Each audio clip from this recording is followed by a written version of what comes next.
oh, egregious. No, I'm not going to fucking say anything like that. Hello, people. Um, I wanted to talk today about something related to Doom and Doom Eternal.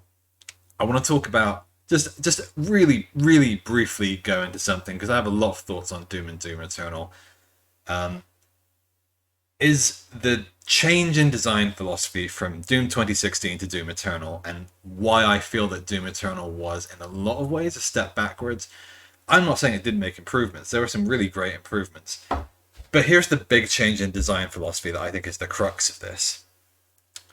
And why in some ways Doom Eternal's philosophy is antithetical to Doom 2016's. Here it is. Doom 2016 was incredible because it was coming from an era of FPSs that had regenerating health, a lot of cover, and ultimately what these games were doing were encouraging you to stop, encouraging you to wait. And that's boring. Doom 2016 encouraged you to get up in the enemy's face by introducing the glory kill mechanic. It basically took away the reload button. It took away reloading as a thing for the most part. And so there is no downtime. It's non-stop action. It's pure adrenaline.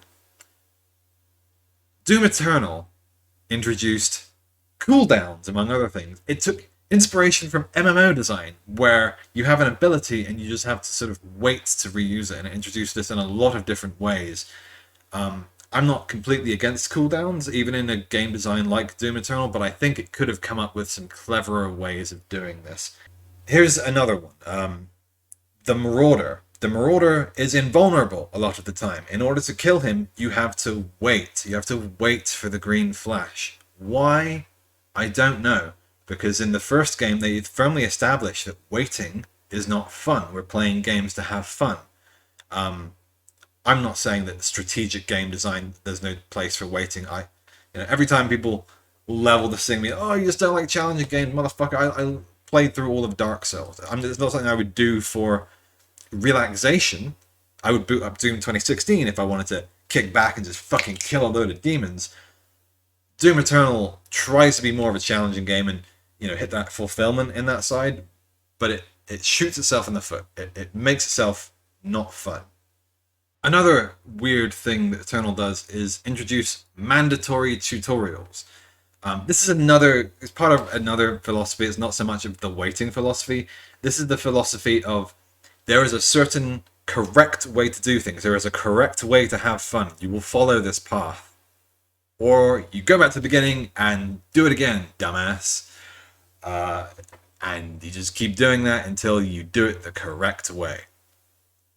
And that's not fun. It's the same way that cooldowns aren't a choice in Eternal. And in games like FF14, which I love, but, I don't think the combat is anything fun or special. I think it's the surrounding meat and the story that gives it some fun and the progression. You do not want to copy an MMO's combat system in any way. Certainly not the typical tab targeting cooldown rotation based, because rotations are not a choice. There's no choice in pressing buttons in a circle. It's just you are a robot. You are performing commands that you've been programmed to do. And so I'm always baffled when people say there's that's a cleverer game, that Doom Eternal is a thinking man's game. It's a game where you're a soldier and you follow orders. So I'm going to play a little clip for you from a podcast I did with some friends, Don Hayes and Killjoy of the Engineering Bay. And this is a 2-hour podcast. We had a lot of fun. We went into a lot of different things on this podcast, and I just put in the full link below. And I'm saying, hey, if you like this kind of stuff, if you want to hear more of this, and if you don't like my opinions, if you want to hear someone with a completely different opinion, that's why it's a good podcast. We have all very different opinions. Particularly me and Levi Killjoy, we are more or less on the opposite ends of the spectrum. So even if you dislike my opinions here, you're going to have the opposite argument. But obviously you're not, because you're here, you've got the good opinions. I'm fucking kidding. I don't, if you disagree with me on things, that's great. I like to disagree and have different points of view. But anyway, without further ado, here's the clip. My friend a friend I had once told me about Batman Arkham Origins, and I think it was Deathstroke. There was a boss fight in that game, and he said the fight was disappointing. I said, "Why is the fight disappointing?" And he said, "Because the game didn't let me fight him. I wanted to fight Deathstroke. I wanted to have a real fight. But when you get to Deathstroke, Greg, just follow the prompts on screen and do what the game tells you. And it's kind of a series of quick time events. You don't get a choice in the matter. You don't get to approach him the way you want to approach him.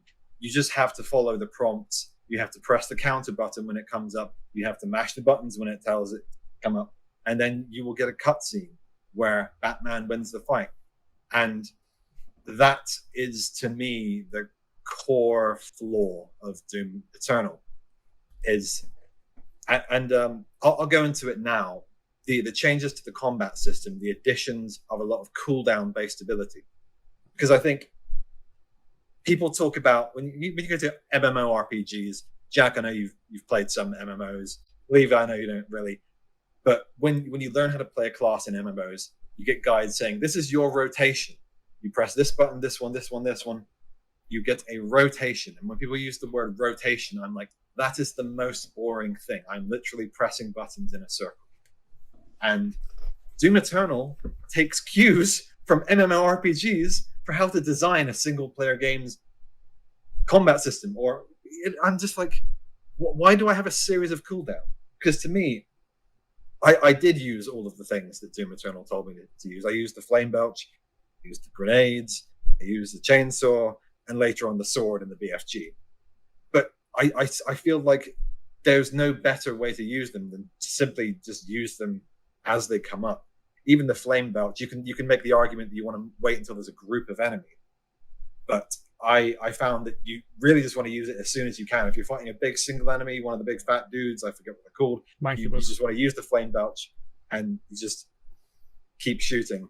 And so it's part of a rotation. It felt like playing an MMO.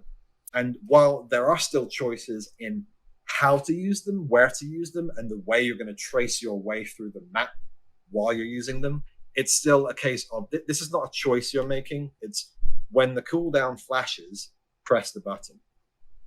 And that's, to me, the core flaw. So, and then let's just go into the Marauder real quick. Just real quick, because the Marauder is the perfect example of all this prescriptivism.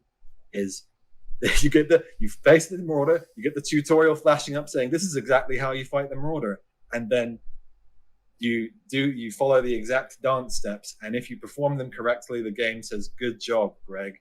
You did it correctly. You get to keep playing." So, and I didn't find him hard. I just found him boring. So I have a lot to say on a lot of that stuff, but let's start with the Marauder. So there you have it. If you're interested in watching more, go watch the full podcast. It's a lot of fun. There's a lot of back and forth. There's a lot of different opinions going on there. And if you want to see Levi's opinion on that, which, like I say, is the complete opposite, go there and check that out. And that is the Gamers Gambit channel, which I'm going to be podcasting on with my friends and with a sort of rotating cast potentially from now on. It is basically kind of a community platform. We're inviting people who want to speak on various topics. I'm not necessarily going to be in every podcast. You'll see new people in different podcasts. And the next one, which is going to have better audio quality, unfortunately for that one, we kind of fucked up the audio a bit. We'll fix it for the next one. The next one, which we have already recorded, is on patches, updates, and live service games. And obviously the first video on my channel is about that kind of stuff to a certain extent. So it's a topic I've got a lot to say on. Yeah, check that out. It should be very interesting. So anyway, thank you for watching. Have a great rest of your day.